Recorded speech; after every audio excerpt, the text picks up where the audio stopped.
आज हमको जाना है गुना जयपाल का इलाज कराने के लिए, क्योंकि उसके पैर की हड्डी में बहुत दर्द रहता है और उसे बॉलिंग करने में बहुत दिक्कत होती है। इतने में जयपाल आ जाता है तो मैं जयपाल के साथ सीधा निकलता हूँ मुंगाली की तरफ। मुंगाली पहुंचकर हम एक ढाबा पर नाश्ता करते हैं। नाश्ता करके अब हम सीधा पहुंचते हैं स्टेशन पर। स्टेशन पर पहुंचकर हम सबसे पहले टिकट लेते हैं। फिर टिकट लेकर हम लोग यहाँ पर ट्रेन का इंतजार करते हैं, जब तक यहाँ पर हमारे कुछ क्रिकेटर भाई आ जाते हैं। फिर हम लोग यहाँ पर क्रिकेट से जुड़ी थोड़ी बातें करते हैं, जब तक आ जाती है हमारी ट्रेन। तो मैं भाइयों से हाथ मिलाकर सीधा बैठ जाता हूँ ट्रेन में और पहुंच जाता हूँ सीधा गुना। फिर मैं ट्रेन से उतरकर सीधा जाता हूँ स्टेशन के बाहर और मेरी नजर पड़ती है रेलवे स्टेशन के क्रिकेट ग्राउंड पर और मेरी पुरानी यादें ताजा हो जाती हैं, क्योंकि इसी ग्राउंड पर मैंने तकरीबन 3 साल क्रिकेट की वीडियो बनाई है। तब तक अजय आ जाता तो अजय के साथ हम सीधा पहुंचते हैं हॉस्पिटल। अस्पताल में पहुंचकर हम सबसे पहले यहाँ पर टोकन लेते हैं। टोकन लेने के बाद जयपाल का नंबर आता है और जयपाल को अंदर ले जाते हैं। फिर यहाँ पर डॉक्टर साहब जयपाल की हड्डी को अच्छे से चेक करता। इसके बाद डॉक्टर साहब यहाँ पर गोली दवाई लिखते हैं और हम गोली दवाई लेकर अब हम सीधा निकलते हैं अजय के घर पर। अजय के घर पर पहुंचता हूँ और देखता हूँ कि हमारा 3 साल पुराना एडिटिंग का सिस्टम, पीसी, कंप्यूटर, कैमरा अभी भी नया का नया रखा हुआ। फिर मेरी नजर जाती है सबसे इम्पोर्टेंट चीज हमारी सिल्वर प्ले बटन पर,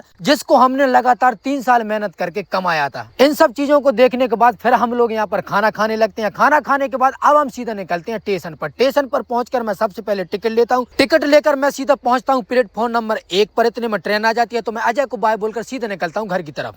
आज हमको जाना है गुना जयपाल का इलाज कराने के लिए, क्योंकि उसके पैर की हड्डी में बहुत दर्द रहता है और उसे बॉलिंग करने में बहुत दिक्कत होती है। इतने में जयपाल आ जाता है तो मैं जयपाल के साथ सीधा निकलता हूँ मुंगाली की तरफ। मुंगाली पहुंचकर हम एक ढाबा पर नाश्ता करते हैं। नाश्ता करके अब हम सीधा पहुंचते हैं स्टेशन पर। स्टेशन पर पहुंचकर हम सबसे पहले टिकट लेते हैं। फिर टिकट लेकर हम लोग यहाँ पर ट्रेन का इंतजार करते हैं, जब तक यहाँ पर हमारे कुछ क्रिकेटर भाई आ जाते हैं। फिर हम लोग यहाँ पर क्रिकेट से जुड़ी थोड़ी बातें करते हैं, जब तक आ जाती है हमारी ट्रेन। तो मैं भाइयों से हाथ मिलाकर सीधा बैठ जाता हूँ ट्रेन में और पहुंच जाता हूँ सीधा गुना। फिर मैं ट्रेन से उतरकर सीधा जाता हूँ स्टेशन के बाहर और मेरी नजर पड़ती है रेलवे स्टेशन के क्रिकेट ग्राउंड पर और मेरी पुरानी यादें ताजा हो जाती हैं, क्योंकि इसी ग्राउंड पर मैंने तकरीबन 3 साल क्रिकेट की वीडियो बनाई है। तब तक अजय आ जाता तो अजय के साथ हम सीधा पहुंचते हैं हॉस्पिटल। अस्पताल में पहुंचकर हम सबसे पहले यहाँ पर टोकन लेते हैं। टोकन लेने के बाद जयपाल का नंबर आता है और जयपाल को अंदर ले जाते हैं। फिर यहाँ पर डॉक्टर साहब जयपाल की हड्डी को अच्छे से चेक करता। इसके बाद डॉक्टर साहब यहाँ पर गोली दवाई लिखते हैं और हम गोली दवाई लेकर अब हम सीधा निकलते हैं अजय के घर पर। अजय के घर पर पहुंचता हूँ और देखता हूँ कि हमारा 3 साल पुराना एडिटिंग का सिस्टम, पीसी, कंप्यूटर, कैमरा अभी भी नया का नया रखा हुआ। फिर मेरी नजर जाती है सबसे इम्पोर्टेंट चीज हमारी सिल्वर प्ले बटन पर, जिसको हमने लगातार 3 साल मेहनत करके कमाया था। इन सब चीजों को देखने के बाद फिर हम लोग यहाँ पर खाना खाने लगते हैं। खाना खाने के बाद अब हम सीधा निकलते हैं स्टेशन पर। स्टेशन पर पहुंचकर मैं सबसे पहले टिकट लेता हूँ। टिकट लेकर मैं सीधा पहुंचता हूँ प्लेटफॉर्म नंबर 1 पर। इतने में ट्रेन आ जाती है तो मैं अजय को बाय बोलकर सीधा निकलता हूँ घर की तरफ।